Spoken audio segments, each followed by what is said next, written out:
If you're a big swim team and you like to order a lot of gear, maybe you ought to check out Swim Outlet Team Division for these reasons. Swim teams receive a 10% discount on bulk orders. Swim teams or organizations get an 8% commission on referred sales. You'll also like their customization services, which is affordable and available at all times during the year for all team gear. With over 50,000 items in stock, you can get most anything you want. Swim Outlet Team Division. You need to try it out. You'll be glad you did.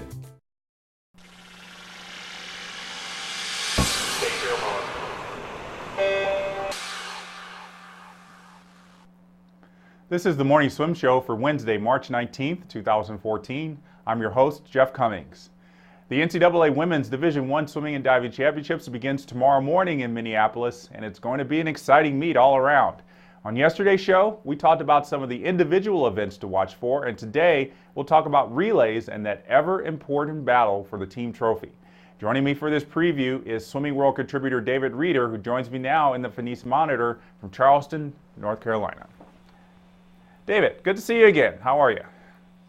All right, Jeff. Let's do this. Relays and team race. Let's get right to this. Relays, double points in the NCAA is always a big factor in determining team races. Georgia won 2 relays last year and en route to their team title, the 400 free relay and the 800 free relay. Now, I think they have the 800 free relay locked up, but I have a hard time figuring out about that 400 free relay if somebody like Cal, Arizona, or Georgia, or Stanford, can put together a stronger foursome. Right at this moment, I'm saying Georgia can win, but I'm just not 100% sure. What do you think? Yeah, Georgia really won last year because they had great freestylers. They had Romano, they had Schmidt. This year, those two are graduated and they are training in Colorado with North Baltimore. Instead, their strengths are, in a lot of cases, the medley relays, but they've still got a pretty strong 400 free relay. I said Cal's going to win that, actually. I think that I think you have Missy Franklin, you have Elizabeth Pelton, really are good 100 freestylers, and they're probably 2 of the best 100 freestylers on a major team, on one of those 2 teams, and that's why I think that they're gonna upset Georgia. Though that's, I mean, obviously all these relays are going to be very close between Cal and Georgia. But I think Missy Franklin, big anchor there, really helps them out. Yeah, and then you put somebody like Rachel Bootsma and Rachel Acker on it. I think that's a pretty good bet. But it's always up in the air, and I think I'm going to be right when I say this is going to be coming down to tenths of a second, because you just have to believe that Georgia doesn't want to lose this relay like they did. You know, they won it last year. They want to prove that, yeah, Megan was a big help for them, Allison was a big help for them, but that they could still be dominant and win without 2 superstars. Sure, their depth has really been what's carried them so far this year, and I think that'll happen again. You also, and I doubt this is an issue, but you have to look at where they are in the meet. It could be that one of these teams is ahead in the team race and just needs to not get DQ'd, and that's all it comes down to, and they let the other team win. That said, I think it's going to be close enough that won't happen. But it's definitely something to keep an eye on. And then for third, I have Arizona, Margot Gear, who we talked about yesterday. Really, really good 100 freestyler, and I think she's got a big leg to help out her Wildcats get on the podium there. That's true. I want to go back to the 800 free relay for a second, because I think Cal really having Missy Franklin on the team really helps, especially for this relay, because they just never really had enough swimmers that could put together a lot of good 200 freestyle. So now having Missy and having somebody like Elizabeth Pelton on it, I think is really going to help them. Do you think it's enough, though, to scare Georgia a little bit on this relay? Originally, I was thinking Georgia easy win on this relay. Now I'm not so sure when I looked at the Pac-12 splits, and Elizabeth Pelton was just a 143. She's been 142, and maybe she can go that, 142 low, 141 on a relay, even though that will be at the end of a long day for her third 200 of the day. It is going to be closer than people realize. I do think Georgia's got enough to win this. I mean, they've got people coming back from last year, and you have Melanie Margalis, who's having just an unbelievable senior year. And I do like Georgia, but again, not by much. Not by as much as people think, not by as much as they are used to winning by, because they've won this relay several years in a row now. The medley relays. I'm going to start with this 400 medley relay, because of all the relays, this is the one I'm most excited for, because this is going to really come down to Cal and Georgia again. But I'm picking Cal just because, again, you've got Missy Franklin on the end. I mean, they've got Rachel Bootsma on the backstroke. They've got a great breaststroker in Marina Garcia. They've got Rachel Bootsma on the butterfly. Those three legs are probably right on par with Georgia. And then you've got Missy Franklin, whomever Georgia puts on the freestyle leg is not going to be as good as Missy. So if Georgia and Cal are going in at the same time on the freestyle, Missy's going to dive in and think this is an easy win for me. No, not that she's going to coast through it, but I think the fact that they have Missy on it really shores up the fact that they're really showing off the depth of their squad. And I think it's really going to come down to the breaststroke, I think. Because Marina Garcia, she's been kind of up and down this season. Georgia having Medley Margalis, who I would imagine would be on the relay, she's having a better season on breaststroke. So it's going to be kind of which of those two is going to be stronger, because I think Rachel Bootsma, Olivia Smoliga will be kind of pretty close. Right. And so it's just going to come down to which breaststroker is better, and I think that's going to determine the finish of the race. Yeah, and I feel like Cal might actually put Selena Lee on that, because she swam at least the 200 at Pac-12s, and she could be a big leg there too. I think, and you can even switch Bootsma and Tran back in fly. That's kind of up in the air. But Missy, one of the best relay anchors in the world. We saw that. I mean, the U.S. team as a rookie put her on the anchor of all three relays at the Olympics. She can get that home. And Georgia, they've got a lot of depth in terms of sprint freestylers, but I don't know if they have. They certainly don't have anyone nearly as talented as Missy in the 100 one-on-one. So, I'm picking Cal there too.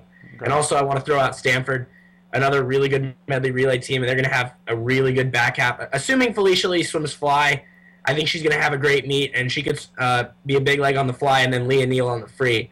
Definitely a team to keep an eye out there. See, I was thinking maybe Felicia Lee swims backstroke to kind of give them a chance to really score well, and then they could use one of their two great breaststrokers that they have, and then it just is up in the air of who they could really use for fly. And I'm thinking Maya Dorado. I mean, she's a great 200 flyer. Maybe she'd put together a good 100 fly. I just don't know who else they could throw in there in the fly to really keep them in contention. That's why I wasn't really thinking that Stanford would really have a chance. If you put Felicia Lee on fly, then they need a backstroker. Yeah, 400 medley relay, I feel like you can get away with using Maya Dorado on the fly just when, there's no, other than Cal and Georgia, there are no schools that really have 4 great 100 strokers. So it's definitely a possibility. I do like your idea of Leon back and Dorado on fly, and it could be enough for top 3. Well, if Greg Meehan's watching this, I think he's probably scratching his head thinking, what am I going to do tomorrow? I don't know. Well, Jeff Commings said, put Maya on fly. I'm going to go with that. So, Greg Meehan, you're welcome. All right, 200 medley relay. This one is tough, as all the 200 relays are. You just don't know. It's always so close in that top 8. I mean, if I'm going to go out on a limb, I'm going to say it's going to be Georgia. I just, they almost won last year. Tennessee just had that amazing run of relays last year, and Tennessee doesn't have a lot of the strengths they had last year, so I don't think they're in the hunt this year. And so I think Georgia's going to step in and do that. I'm not 100% confident with it, but I'm more confident than not that Georgia can take it.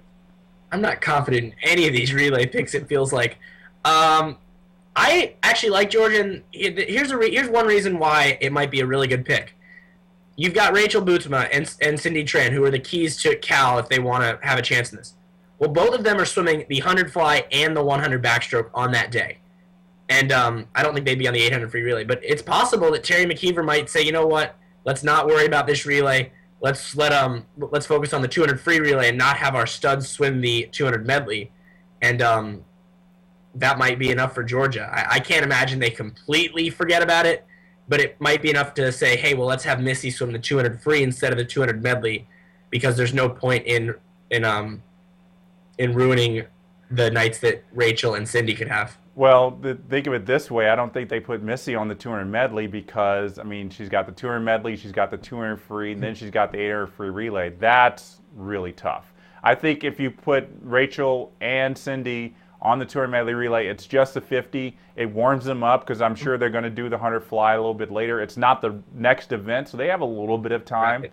And then they've got the 100 backstroke. So I think that's a possibility still, and I don't think that should be left off the table, because I don't think, if Cal knows that this meet's going to be close, I don't think they should throw away any relay at all. Yeah, I agree. And there's no question or there's no way they would actually be throwing it away. I just don't know if Terry McKeever would find it worthwhile to put Rachel and Cindy on the relay and go for it unless Missy's on there, just because she is somehow unbelievably versatile enough to be their best 50 freestyler aside from those two. Yeah. So definitely decisions, which I think is nothing new. But for Missy, I think it'll come down to being on that 200 free relay or the 200 medley relay. Obviously not both, since you can't do all 5. Yeah, see, I'm thinking they leave her off the 200 free relay because it's right before the 500. Yeah. That's what I'm thinking, which puts Cal at a disadvantage in that one. But, again, I think this one is really going to come down to Georgia and Stanford, and this is really kind of one of the events where Stanford could shine, and it just depends on who they put on. Obviously, you got Leah Neal, who's going to be their grade 50 freestyler. You got Felicia Lee, who could do just about anything, and then it's just kind of Maddie Schaefer, who's been incredible this season. So they've got 3 right there already who if you were to swim them all 3 of them in the 50 free, they could probably get top 8 or at least top 10, I'll say. So that means some really good depth for Stanford. Georgia, always great, but I don't think this is where Megan Romano's absence is really going to hurt them, because she was running people down on her anchor leg, and they were in about 4th place, I think, after the 3rd leg, and they just don't have a Megan Romano this year to run people down. So I think that's going to hurt them a little bit. I think this is really going to work to Stanford's advantage. It's the first event of the meet. I think this is just going to really be a great boost for Stanford too. Yeah, and I like that pick, but I think I'm going to stick with Georgia. That they have a nice stable of 50 freestylers, and I think Olivia Smoliga, her freestyle, she's the top seed in the 50 freestyler right there at least. And her freestyle's been a big bonus, coming in as a backstroker, but she's really done a lot in that sprint free, and that might be enough. You got Maddie Locust, you got Janelle Van Lennenham, and I don't know. You're right, definitely going to be a really great one there. And I also look at Arizona with Margot Gear again, big chance there. And also USC might have a shot. Casey Carlson, her last NCAAs, and I think she's going to have a big leadoff leg that'll really propel USC there. Yeah, and it's the first event. It really set the table for everybody. All right, so it's time for team races, David. All right, so we're going to make predictions here.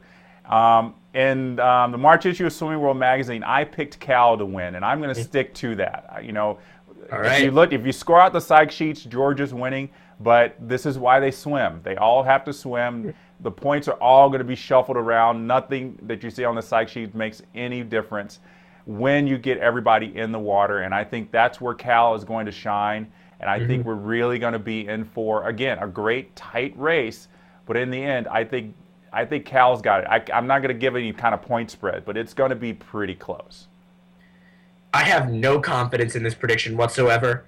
I'm taking Georgia, but it's so close. I think they might have a little advantage in diving as well, but it's just absolutely right there, and I'm going to take them barely over Cal. And again, not a lot of confidence in that prediction. I think Missy Franklin might have something to say about it because she is one of the most competitive racers that I have ever seen swim. But I'm going to take Georgia.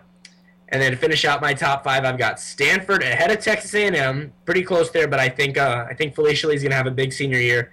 And then I'm going to have my big surprise pick at Pac-12 that didn't work out so well, USC, coming in 5th. I think USC is okay for 5th. I'm glad you didn't say they were going to win it all like you thought they were going to win the Pac-12, David, because that's just I couldn't believe you said that. But I was wrong. It's okay. It's okay to be wrong sometimes. But that one wasn't just going out on the ledge. That was jumping right off the cliff. Well, I think Texas A&M's got the strength and the power to get top 3. And you got to remember they lost. They got 4th by a point last year over Tennessee. They're hungry. They really want to hold that 3rd place trophy. They'll be the highest they've ever gone in the NCAAs. I think Steve Boltman knows this is going to be the best class he has for a while.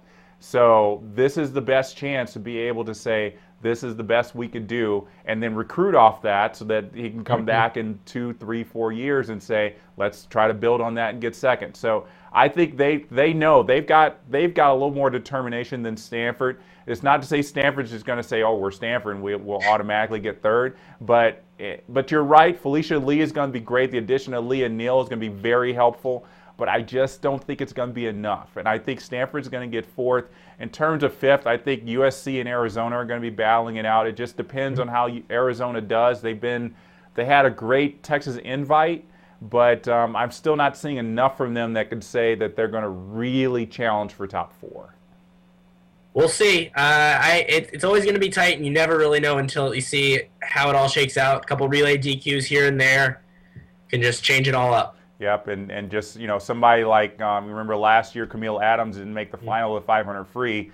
That hurt Texas A&M greatly. So, it's something like that could just really, really throw this team race out of whack. But I think it's going to be fantastic. It's going to be so much fun, David, and I know you're just excited for everything to get started. And thanks again for joining us, and let's come back next week. We'll talk about the men's meet. Sounds good, Jeff. Should be fun. Yep, sure will be. All right, so that's going to do it for our preview of the Women's NCAA Division I Championships. Be sure to stick with SwimmingWorld.com for recaps of each event throughout the 3-day meet, and go to SwimmingWorld.tv for interviews from top names in Minneapolis. We'll also be busy on social media, so be sure to like Swimming World on Facebook and follow us on Twitter for up-to-date news. I'm Jeff Commings. Thanks for watching.